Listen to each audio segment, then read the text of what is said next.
দেখছেন কলকাতা টিভি, আপনাদের সঙ্গে ধর্মযুদ্ধ 2024 নিয়ে রয়েছে আমি ভাস্বতী। আর শুরুতে যে খবরে নজর রাখবো, বর্ধমান দুর্গাপুর লোকসভা কেন্দ্রের দিকে নজর রাখবো, কারণ সেখানে তৃণমূল বিজেপি সংঘর্ষে তুলকালাম পরিস্থিতি। দুর্গাপুরের আমরাই গ্রামের ঘটনা, তৃণমূলের বাইক বাহিনীর বিরুদ্ধে হামলার অভিযোগ, বিজেপি কর্মীদের মারধর, বাইক ভাঙচুর, প্রতিবাদে পথ অবরোধ বিজেপির, পাল্টা হামলার অভিযোগ তৃণমূলের। দেখুন ঠিক কি পরিস্থিতি তৈরি হয়েছে।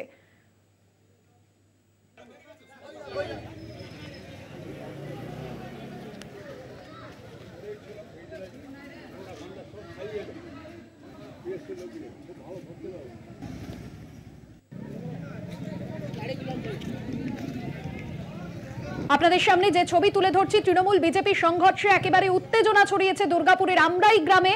সেখানে নির্বাচন চলাকালীন, অর্থাৎ ভোট চলাকালীনই কিন্তু তৃণমূলের বাইক বাহিনীর বিরুদ্ধে হামলার অভিযোগ। এমনই অভিযোগ আনছেন বিজেপি কর্মী সমর্থকরা। যদিও বিজেপি কর্মীদের মারধর করা হয়েছে, বাইক ভাঙচুর করা হয়েছে, এমনটাই তৃণমূলের যেমনটা বিজেপির তরফে বলা হচ্ছে, এবং প্রতিবাদে পথ অবরোধ করেছেন বিজেপির কর্মী সমর্থকরা। পাল্টা হামলার অভিযোগ করেছেন তৃণমূল নেতৃত্ব। দেখছেন সেই ছবি, একেবারে তুলকালাম পরিস্থিতি। তৃণমূল বিজেপি সংঘর্ষে রীতিমতো ধুন্ধুমার পরিস্থিতি তৈরি হয়েছে দুর্গাপুরের আমরাই গ্রামে। সঞ্জীব সুই রয়েছেন আমাদের প্রতিনিধি। সঞ্জীব, ঠিক কোন বিষয়কে কেন্দ্র করে এই সংঘর্ষ, এই মুহূর্তে সেখানকার ঠিক কি পরিস্থিতি?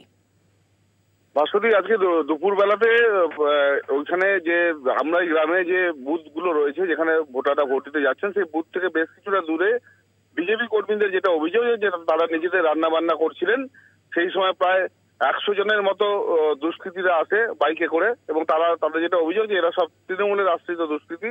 তারা এসে বাইক ভাঙচুর করে, তাদেরকে ব্যাপক মারধর করে, সংঘর্ষের একটা পরিস্থিতি তৈরি হয়। এরপরে খবর পেয়ে ঘটনাস্থলে দুর্গাপুর থানার বিরাট পুলিশ বাহিনী গিয়ে পৌঁছায় সেখানে, এবং সংঘর্ষ থামানোর চেষ্টা করে।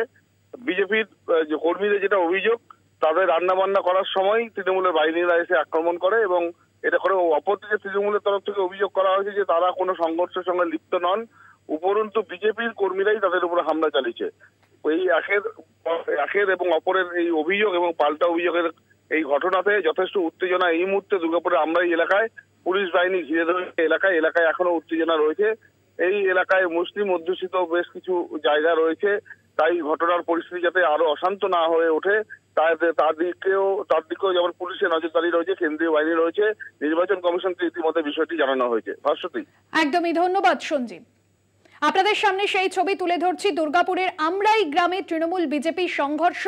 রীতিমতো যে পরিস্থিতি তৈরি হয়েছিল বেশ কিছুক্ষণ আগে, তুলকালাম পরিস্থিতি তৈরি হয় এবং তৃণমূলের বাইক বাহিনীর হামলার অভিযোগ, এমনটাই অভিযোগ আনছেন বিজেপির কর্মী সমর্থকরা। বাইক ভাঙচুর চালানো হয়, অন্যদিকে বিজেপি কর্মী সমর্থকদের মারধর করা হয়, প্রতিবাদে পথ অবরোধ করেছে বিজেপি, পাল্টা হামলার অভিযোগ আনছে তৃণমূল নেতৃত্ব।